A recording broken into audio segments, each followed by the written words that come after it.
भारतीय भूतपूर्व सैनिक संघ गोर्खा बी ग्रेड नेपाल पोखराले नेपाली युवालाई भारतीय सेनामा भर्ती गर्ने प्रक्रिया पुनः सुचारू गर्न सरकारसँग माग गरेको छ। बुधबार पोखरामा प्रदर्शन गर्दै संघले प्रधानमन्त्री बालेन्द्र शाहलाई जिल्ला प्रशासन कार्यालय कास्की मार्फत ज्ञापन पत्र बुझाएको हो।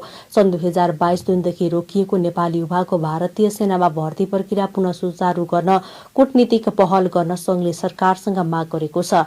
भारतले अग्निपथ योजना लागू गरेपछि नेपाली युवाको भारतीय सेनामा भर्ती प्रक्रिया रोकिएको हो।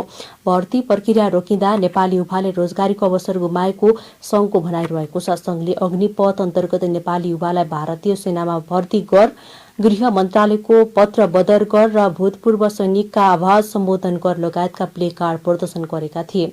त्यस्तै सैनिक शब्द प्रयोग भएको भन्दै नवीकरण रोकिएका भूतपूर्व सैनिक सम्बन्धी संघ संस्थाको नवीकरण प्रक्रिया अघि बढाउन पनि संघले सरकारसँग माग गरेको छ।